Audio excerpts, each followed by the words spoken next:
Hello friends, मैं welcome करता हूं आपका चैनल पे और जावा ऑब्जेक्ट ओरिएंटेड प्रोग्रामिंग के पूरे कॉन्सेप्ट सीखने और उसकी प्रैक्टिकल अप्रोच सीखने की सीरीज़ पे। क्योंकि किसी भी प्रोग्रामिंग लैंग्वेज को सीखने से पहले उसके हिस्ट्री के बारे में और उसके डेवलपर्स की साइकोलॉजी के बारे में और कि किस पर्टिकुलर टारगेट को लेके वो लैंग्वेज डेवलप की गई है और किस पर्टिकुलर सेट ऑफ प्रॉब्लम्स को सॉल्व करने के लिए वो जो लैंग्वेज डेवलप की गई है, इसके बारे में हमको जान लेना चाहिए। इसीलिए हमको नॉलेज होना चाहिए उस लैंग्वेज के जो एंसेस्टर हैं उन लैंग्वेजेस का थोड़ा, और उसकी लैंग्वेज की हिस्ट्री के बारे में और उसके रीजन ऑफ डेवलपमेंट के बारे में। तो आज हम यही सब चीज़ें डिस्कस करने वाले हैं जावा के बारे में।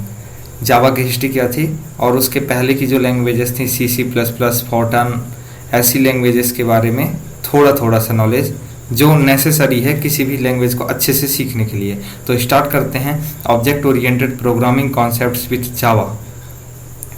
ये जो सीरीज है ये टारगेटेड है BCA लास्ट ईयर को, जो उसका सिलेबस है उसके अकॉर्डिंग है, लेकिन जो जावा के कॉन्सेप्ट हैं वो तो सेम ही है, तो ये सबके लिए यूजेबल है। तो आप शुरू करते हैं हम टॉपिक्स।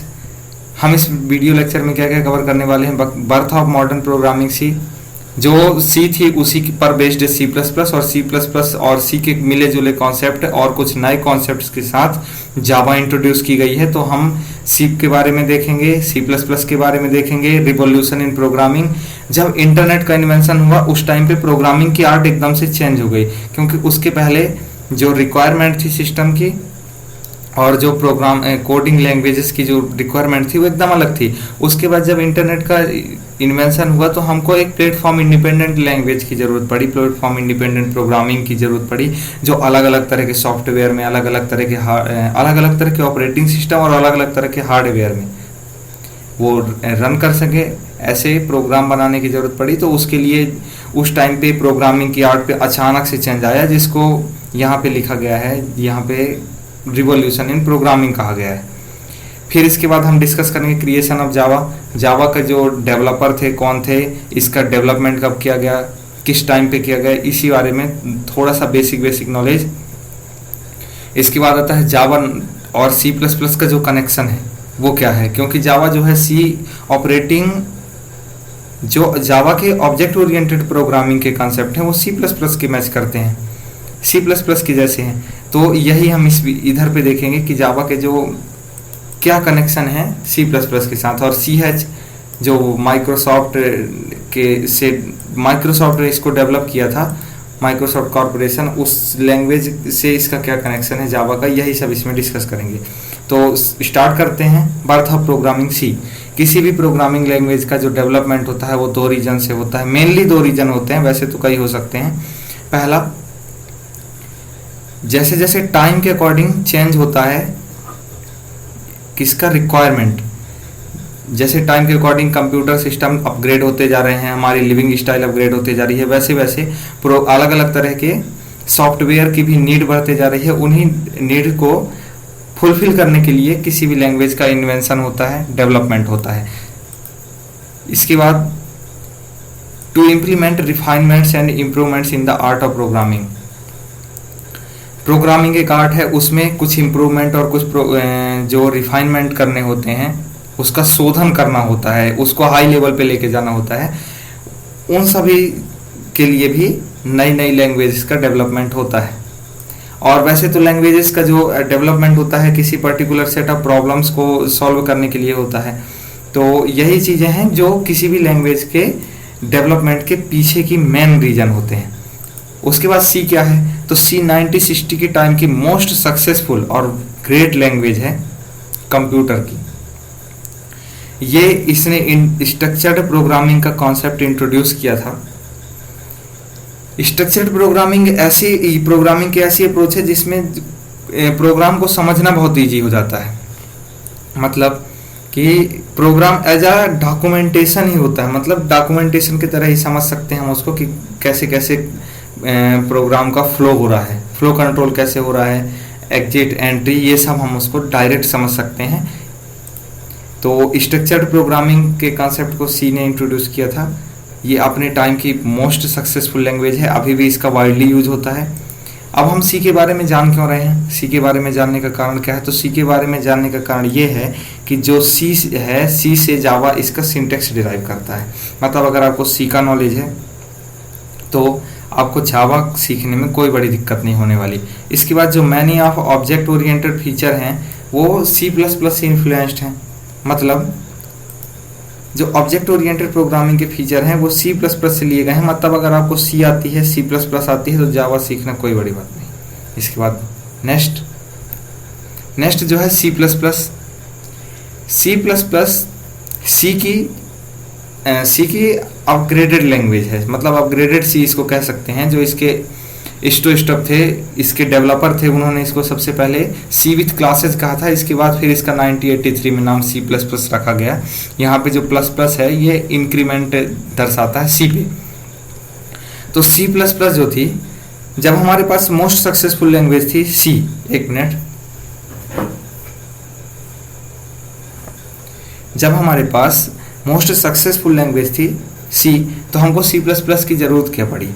तो इसका आंसर ये है कि कॉम्प्लेक्सिटी। सी बहुत सक्सेसफुल लैंग्वेज थी लेकिन वो प्रोग्राम की कॉम्प्लेक्सिटी को मैनेज करने में उसमें दिक्कत हो रही थी। जैसे जैसे टाइम के अकॉर्डिंग सॉफ्टवेयर की कॉम्प्लेक्सिटी बढ़ी वैसे वैसे सी में मैनेज करना मुश्किल होता जा रहा था। एक सर्टेन रेंज तक तो सी में प्रोग्राम अच्छे से मैनेज हो जाते थे, लेकिन जब उसके आगे उसकी कॉम्प्लेक्सिटी बढ़ती थी तो सी पे मैनेज कर पाना इम्पॉसिबल हो जाता था। उसी सेट ऑफ प्रॉब्लम्स को सॉल्व करने के लिए बेस्ड ऑन नीड पे बेस्ड 1970 के लेट टाइम पे या ईयरली 1980 के टाइम पे सी प्लस प्लस का इन्वेंशन हुआ, डेवलपमेंट किया गया। बेल लेबोरेटरी में इसका डेवलपमेंट किया गया था। इसकी जो ये सर्टेन सेट ऑफ प्रॉब्लम्स को सॉल्व करने के लिए, सी की सर्टेन सेट ऑफ प्रॉब्लम्स जो कॉम्प्लेक्सिटी से रिलेटेड थी उसको सॉल्व करने के लिए इसका इन्वेंशन किया गया। अब सी प्लस प्लस ने ऑब्जेक्ट ओरिएंटेड प्रोग्रामिंग के कॉन्सेप्ट को इंट्रोड्यूस किया, जिसमें इनहेरिटेंस, पॉलीमॉर्फिज्म और इनकैप्सुलेशन, इनके द्वारा जो कॉम्प्लेक्सिटी की प्रॉब्लम थी उसको सॉल्व किया गया। कोड रियूजेबल बन गया और एक क्लास से दूसरी क्लास का कॉन्सेप्ट इसी में इंट्रोड्यूस किया गया।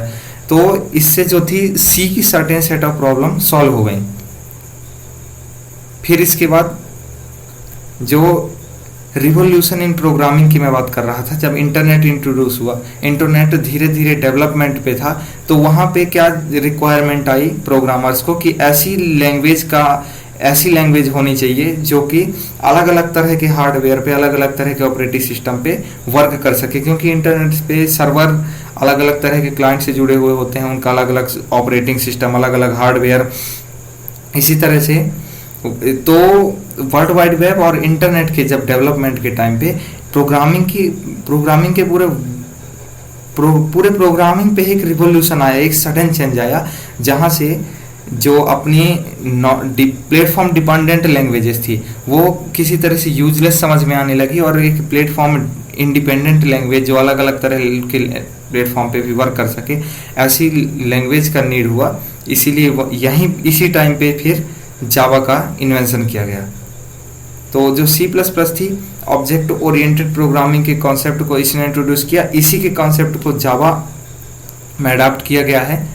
और जो इसके जो सीक्वेंस है, अब हम देखते हैं सीक्वेंस जो अलग अलग तरह की लैंग्वेज रही पूरे कंप्यूटर इंडस्ट्री पे, तो पूरी तो यहाँ पे डिस्कस नहीं कर सकते, लेकिन हम जावा के कंटेक्स्ट पे डिस्कस कर सकते हैं कि जिन पे जावा बेस्ड है। तो सबसे पहले असेंबली लैंग्वेज चलती, पहले तो मशीन लैंग्वेज पे ही कोड करते थे मैनुअली। फिर जैसे जैसे सॉफ्टवेयर की कॉम्प्लेक्सिटी बढ़ी, उसके बाद फोर्टान आई असेंबली लैंग्वेज, जिसमें क्या होता था कि इजीली हम समझ सकते थे कोड को। ये कुछ हद तक सॉल्व की प्रॉब्लम जो कॉम्प्लेक्सिटी पहले थी प्रोग्राम कोडिंग करने में, प्रोग्रामिंग में, उसको सॉल्व किया। लेकिन उसके बाद जैसे जैसे टाइम के अकॉर्डिंग और कॉम्प्लेक्सिटी बढ़ी सॉफ्टवेयर की, प्रोग्रामिंग की, तो उस टाइम पे फिर 1960 के टाइम पे सी स्ट्रक्चर्ड प्रोग्रामिंग को इंट्रोड्यूस किया गया। इसमें स्ट्रक्चर्ड प्रोग्रामिंग के कॉन्सेप्ट थे जिससे प्रोग्रामिंग इजी हुई और अंडरस्टैंडेबल हुई। लेकिन जब सी के साथ भी कुछ प्रॉब्लम आने लगे कॉम्प्लेक्सिटी से रिलेटेड, तो उसको सॉल्व करने के लिए फिर ऑब्जेक्ट ओरिएंटेड प्रोग्रामिंग के कॉन्सेप्ट को इंट्रोड्यूस किया गया सी प्लस प्लस के साथ 70 के टाइम पे, 70-80 के टाइम पे। और इसके बाद फिर जावा आई प्लेटफॉर्म इंडिपेंडेंट लैंग्वेज 1995 के टाइम पे इसको जो लॉन्च किया गया था, इसका first working version spring season में किया गया था 1995 में। पहले इसका नाम ओक था, इस पे हम ओक लैंग्वेज से फिर इसको बाद में जावा कहा गया, तो इसके बारे में हम आगे डिस्कस करेंगे।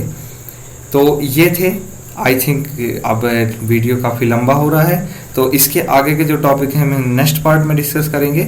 जो टॉपिक हैं वो मैं एक बार देख लेता हूँ कौन कौन से टॉपिक हैं। ये जावा के बारे में जो, और जावा कैसे बनी, जावा की हिस्ट्री है इसमें, और रीजन्स ऑफ डेवलपमेंट, फिर सक्सेस, की ऑफ सक्सेस, इसकी सक्सेस के पीछे कारण क्या थे वो हैं, और फिर इसके बाद नेक्स्ट टॉपिक है जावा और versus C plus plus, Java और C plus C has connection. इसके बाद इसके जो अगले हमको पढ़ना है वो पढ़ना है जावा और इसके फीचर, जावा के मेनली फीचर क्या हैं, जावा का ओवरव्यू, इसके डेटा टाइप वगैरह वगैरह, जो इसके डेटा टाइप हैं, क्लास का कॉन्सेप्ट, ऑब्जेक्ट ओरिएंटेड प्रोग्रामिंग का कॉन्सेप्ट, और जो इसका इवोल्यूशन हुआ है। जावा का पहले फर्स्ट वर्किंग वर्जन आया, उसके बाद जावा 14 तक आया, तो इसके बारे में हम देखेंगे। और फिर लास्ट में अगर आपको ये जो मैं बताया ये समझ में आया है तो इसको शेयर कीजिएगा। Thank you.